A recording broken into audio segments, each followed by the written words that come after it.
শুভ সন্ধ্যা বন্ধুরা। ডব্লিউবিএসএসসির যে কোশ্চেনটা পরীক্ষায় জিজ্ঞাসা করা হয়েছিল তার মধ্যে যেগুলো নিয়ে দ্বিধাদ্বন্দ্ব রয়েছে সেগুলো নিয়ে তো আমি ধারাবাহিকভাবে চ্যানেলে আলোচনা করছি। আজকে আমরা যে প্রশ্নটা নিয়ে আলোচনা করব সেটা হচ্ছে যে ন্যাশনাল এডুকেশন পলিসি 2020-র কোন প্রপোজালটা ওয়েস্ট বেঙ্গল গভর্নমেন্ট থেকে গ্রহণ করা হয়নি, অর্থাৎ পশ্চিমবঙ্গ সরকার এই যে এনইপি 2020 তার কোন প্রপোজালটা অ্যাকসেপ্ট করেনি। এখানে চারটে অপশন দেওয়া আছে। 4 বছরের যে আন্ডার গ্রাজুয়েট প্রোগ্রাম সেটা, 5+3+3+4 স্ট্রাকচার, তারপরে হচ্ছে সর্বশিক্ষা অভিযান, আর একটা হচ্ছে লিঙ্গুইস্টিক ডাইভার্সিটি। পরীক্ষার্থীরা অনেকেই নানা রকম উত্তর করেছেন এবং সঠিক উত্তর আর কি দিতে পারছেন না। তবে আমি এটুকু বলতে পারি যে যারা আমার অনলাইন ব্যাচের স্টুডেন্ট ছিল তাদের কারোর পক্ষে অসুবিধা হওয়াই উচিত না।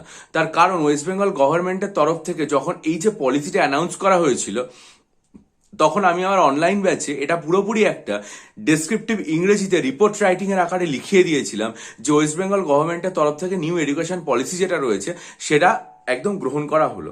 তা আমি এটা আগস্ট মাসে লিখিয়েছিলাম, 2023-এর আগস্টে এটা আমি আমার অনলাইন ব্যাচে লিখিয়ে দিই।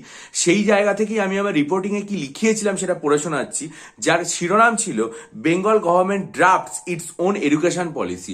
Bengal government drafts it own education policy 2023-এর অগস্ট মাসে আমি আমার অনলাইন ব্যাচে রিপোর্টটা লিখিয়েছিলাম। সেখানে আমি লিখেছিলাম the state government has rejected changing the school structure to a 5+3+3+4 system from the existing model.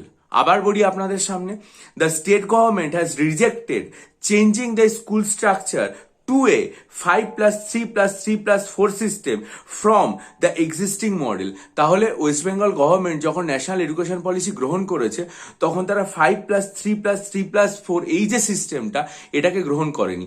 বহু পরীক্ষার্থী আমাকে এটা জিজ্ঞাসা যখন করছেন তখন আমি আমার ব্যাচের যে রিপোর্টটা সেটা দেখলাম এবং সেটা আজকে আপনাদের সামনে তুলে ধরলাম। সুতরাং এটার অ্যান্সার যেটা হবে যে West Bengal government national education policy 2020 কোনটা গ্রহণ করেনি, অ্যান্সার হবে অপশন বি, 5+3+3+4 স্ট্রাকচার।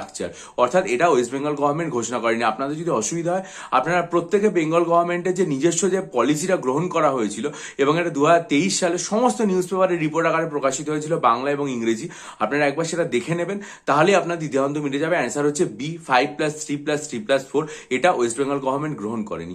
আপনাদের যদি মনে হয় যে আপনারা আমার কাছ থেকে ডব্লিউবিসিএস পরীক্ষার জন্য 48টা মক টেস্ট নিতে চান অথবা সাইকোলজি অপশনালে স্টাডি মেটেরিয়াল নিয়ে আমার কাছে ডব্লিউবিসিএস এর জন্য এখন থেকে প্রস্তুতি নিতে চান বা ডেসক্রিপটিভ ইংরেজি, ডেসক্রিপটিভ বাংলা স্টাডি মেটেরিয়াল নিয়ে প্রস্তুতি নিতে চান এখন থেকে ডব্লিউবিসিএস এর জন্য, তাহলে অবশ্যই আমার যে ইমেল আইডিটা দেওয়া রয়েছে সেটার মাধ্যমে যোগাযোগ করুন। আর পরে যখন আমি প্রিলিমস মেন্স কেন্দ্রিক ডেসক্রিপ্ট এই অনলাইন ব্যাচ চালু করব তখন সেই সংক্রান্ত ভিডিওটা মনোযোগ দিয়ে দেখে আমার সাথে ইমেলের মাধ্যমে যোগাযোগ করবেন। ভালো থাকুন।